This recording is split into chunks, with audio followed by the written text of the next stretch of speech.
பாரதி ராஜா அவர்கள் இறந்து போனதுக்கு பிறகு, அவர் பயன்படுத்தின பீரோல இருந்த கட்டுக்கட்டா பணத்த பார்த்துட்டு, ஒட்டுமொத்த குடும்பமும் மிகப்பெரிய அதிர்ச்சியில மூழ்கியிருக்காங்க. அந்த பணத்த அவர் எதுக்காக வச்சிருந்திருக்காரு? குடும்பம் அதிர்ச்சி அடைஞ்சதுக்கான காரணம் என்ன? இது மாரி பல விஷயங்கள பத்தி தான் இந்த வீடியோல பார்க்க போறோம். இயக்குனர் பாரதி ராஜா தன்னோட 84வது வயசுல ஜூன் 10ஆம் தேதி காலமாயிட்டாரு.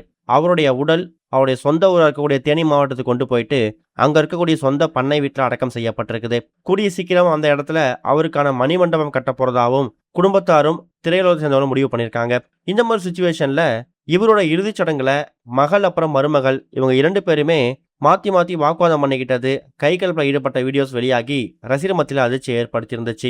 எது எப்படியோ பாரதி ராஜாவோட உடல் நல்லபடியா அடக்கம் செய்யப்பட்ட விஷயத்த தான் நம்ம நல்ல விஷயமா பார்க்கணும். இதுக்கிடையில பாரதி ராஜா அவர்கள் பீரோல இப்ப அவர் இறந்து போனதுக்கு பிறகு என்ன விஷயங்கள் வச்சிருக்காரு அப்படிங்கிற மாதிரி அவர் அறைய சுத்தப்படுத்தி பார்க்கும்போது, அந்த பீரோல ஒரு குறிப்பிட்ட கணிசமான தொகை கட்டுக்கட்டா பணமா இருந்திருக்கு. ஆரம்பத்துல மகளும் பேரன் பேத்திகளும் பார்த்துட்டு அதிர்ச்சிக்குள்ளாயிருக்காங்க.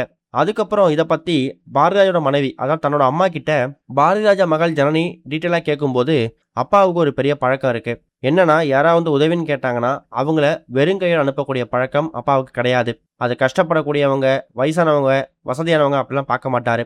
யாராவது உதவின்னு கேட்டுட்டாங்கன்னா அவருக்கு கொஞ்சம் கூட யோசிக்காம அவங்கள வெறுங்கையாவும் அனுப்பாம உதவி பண்றது தான் அப்பாவோட வழக்கம். அதுக்காகவே நம்ம வீட்டு பீரோல எப்போதுமே ஒரு குறிப்பிட்ட தொகையை அவர் எடுத்து வந்து வச்சுடுவாரு.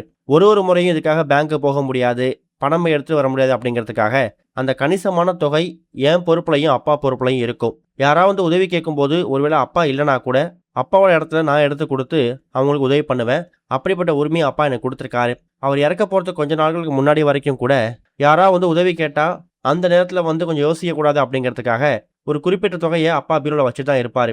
அப்படி நம்ம வீட்டுல வேலை செய்யக்கூடியவங்க, அவரோட நடிச்சவங்க, நலிவடைந்த கலைஞர்கள் சொல்லி பல பேர் நம்ம வீட்டுக்கு உதவித்தொகை வாங்கிட்டு போயிருக்காங்க. அது அப்பாவோட ஹேபிட், அதை மாற்றவே முடியாது. அதனால பயனடைஞ்சவங்க அதுக்கப்புறம் இந்த காசை திருப்பி கொண்டு வந்து அப்பா கிட்ட கொடுத்தாலும் அப்பா அதை வாங்க மாட்டாரு. இது உனக்கும் உன் குடும்பத்துக்கும் நான் செய்யக்கூடிய உதவி நினைச்சுக்காத, உன் ஃபேமிலியில ஒரு ஆள் பண்ண ஒரு நல்ல விஷயம் நினைச்சுக்கோ அப்படிங்கிற மாதிரி அப்பா சொல்லுவாரு. அப்பா இறந்து போனதுக்கு பிறகும் அதை நம்ம கடைபிடிக்கணும்.